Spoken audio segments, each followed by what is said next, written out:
Southend by David Turner.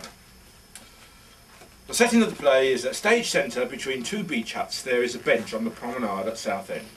Stage right, the entrance to the pier. Stage left, the entrance to Adventure Island. The backdrop shows a small stony beach and a large expanse of mud with the sea and the end of the pier in the far distance. Two old people sit on the bench.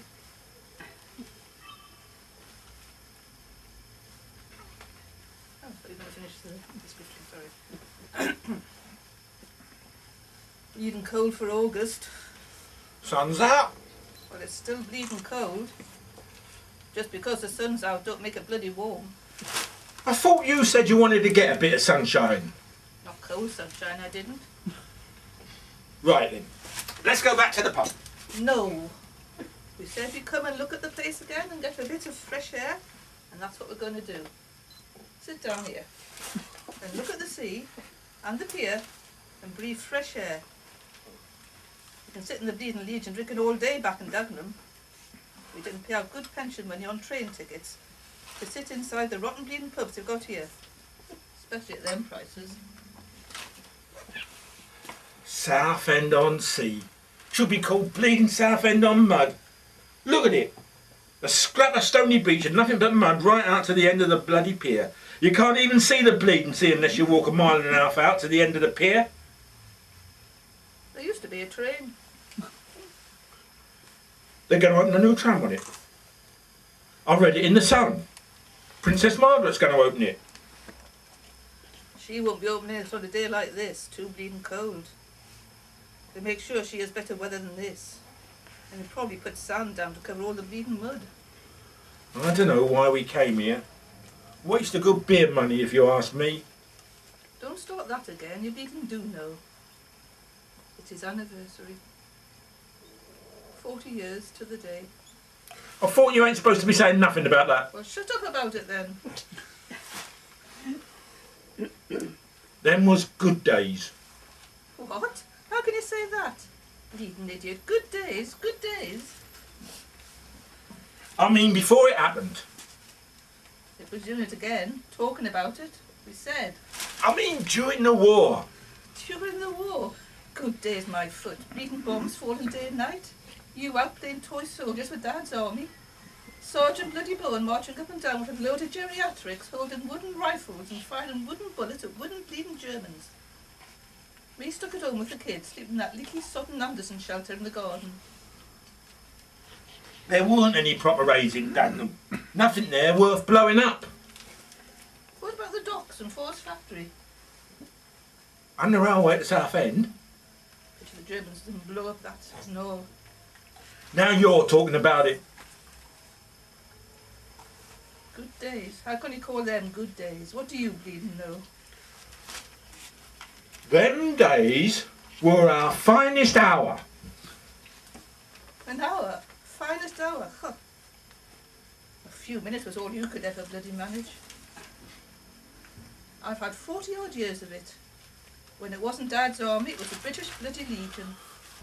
Poppy Day Committee, Christmas Party Committee, the Committee, Secretary, Chairman, everything except bleeding husband or bleeding father. We should join the bleeding Foreign Legion instead. Couldn't, could I? Can't speak foreign, can I? You can bleeding jabber away 19 to the dozen of bloody rubbish, all right. That's your native language because you were born bleeding rubbish. A useless waste of space, that's you. They mustn't have thought I was a useless waste of space at the Legion, must they? Not if they voted me to do all them jobs. Anyway, I did it for the kids, woman. What? The Christmas parties, the bonfires, the cadets. But for people's kids, not our kid. Well, I couldn't, could I? I told you, shut up, shut up. Here, why don't we go down and have a quick butcher's and see if Princess Margaret's done it yet? And what? Got them new trams going. We could have a ride out to the end of the pier. No. We ain't going back on that bloody pier. I told you I ain't stepping on it ever again. I told you when it happened I ain't never going back on the bleeding pier. We agreed we weren't going to talk about it, just come here and look. Just sit here and look at the sea and breathe some fresh air. That's all, nothing else. It ain't me that's talking about it, it's you. I only said go and have a butcher's. Go on then, go and have a bloody butcher's. Only I'm telling you, if you go on that bloody pier again, that's it.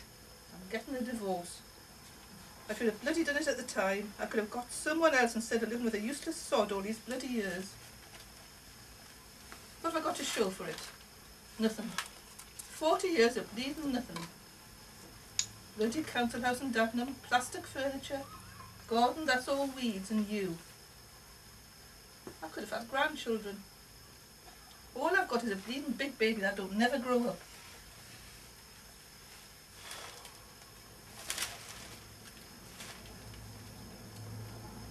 Tide's coming in. No, it ain't. All you can see is bloody mud. Look at them bait diggers. They're packing up and coming back in. Bloody bait diggers shouldn't be allowed. Making bleeding holes in the mud big enough for a kid to drown in. Shouldn't be bloody allowed. You have to have a licence to do it. Have to have a licence to watch bleeding telly. Doesn't mean the bleeding programmes are any good, does it? Suppose not. See? I can see the sea now. Look, them anglers are all getting ready to cast out on the pier. That's it. The bloody tide's coming in. Come on, shift your arse. Pack up that picnic stuff. But it's getting warmer now. And we can see the sea. We came to see a bit of sea, didn't we? We can watch the kids swimming in it. Are you off your bleeding head? Why would I want to see bleeding kids swimming in the bleeding sea? I told you it's time to go. Get up off that bloody bench. You've got all this stuff to carry. Sit down. Get up. Sit down. What do you think I am, a bleeding yo-yo? No, I think you're a bleeding useless turd. A turd on legs. That's what you are.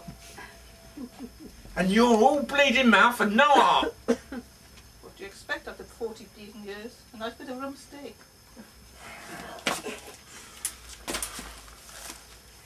Ada, I'm sorry.